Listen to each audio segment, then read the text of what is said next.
Hello guys, അപ്പോൾ ഇന്നത്തെ ഒരു ഹെയർ കെയർ റുട്ടീനാണ് കേട്ടോ. ഞാൻ വീക്ക്ലി ചെയ്യാറുള്ള ഒരു ഹെയർ കെയർ റുട്ടീനാണിത്. പിന്നെ ഹോട്ട് ഓയിൽ ട്രീറ്റ്മെൻ്റ് ആണ് കേട്ടോ ചെയ്യൽ.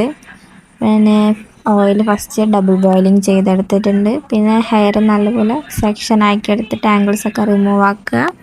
അതിന് ശേഷം നമുക്ക് പറ്റുന്ന ചൂടിൽ ഹെയറിലും പിന്നെ സ്കാൽപ്പിലും അപ്ലൈ ചെയ്തിട്ട് ഒരു 15 മിനിറ്റ്സ് നല്ലപോലെ മസാജ് ചെയ്ത് കൊടുക്കുക കേട്ടോ. ഇത് ഭയങ്കര റിലാക്സേഷനാണ്, നമ്മുടെ ബ്ലഡ് സർക്കുലേഷൻ കൂട്ടുകയും ചെയ്യും. പിന്നെ ഹെയർ ഗ്രോത്തിനും പിന്നെ സ്പ്ലിറ്റൻസൊക്കെ നല്ലപോലെ പ്രിവെൻറ്റ് ചെയ്യും കേട്ടോ. അപ്പോൾ നല്ലപോലെ നമ്മൾ മസാജ് ചെയ്തതിന് ശേഷം ഞാൻ ബാക്കി വന്ന കുറച്ച് എണ്ണ ഫേസിൽ അപ്ലൈ ചെയ്ത് കൊടുത്തിട്ടുണ്ട്. പിന്നെ നമ്മുടെ ഫേസ് മസാജർ വെച്ച് ഫേസൊക്കെ ഒന്ന് മസാജ് ചെയ്ത് കൊടുക്കുന്നുണ്ട് കേട്ടോ. ചിന്നും ജോലൈനും ഒക്കെ നല്ലപോലെ മസാജ് ചെയ്ത് കൊടുക്കുന്നുണ്ട്. ഇത് ചെയ്യുന്നതുകൊണ്ട് നമ്മുടെ ഫേസിലുള്ള പഫ്നെസ്സും പിന്നെ ഫൈൻ ലൈൻസൊക്കെ നല്ലപോലെ പ്രിവെൻറ്റ് ചെയ്യും കേട്ടോ. അപ്പോൾ അത്രേ ഉള്ളൂ. പിന്നെ ഞാൻ ഹെയർ മാസ്കായിട്ട് എടുക്കുന്നത് ബി ബ്ലണ്ടിൻ്റെ ഹെയർ മാസ്കാണ്. പിന്നെ ഒരു ഡവിൻ്റെ ഷാമ്പൂ. ഇതാണ് ഫൈനൽ റിസൾട്ട്. എല്ലാവരും നമ്മുടെ ചാനലപ്പോൾ സബ്സ്ക്രൈബ് ചെയ്യണം, ഷെയർ ചെയ്യണം കേട്ടോ.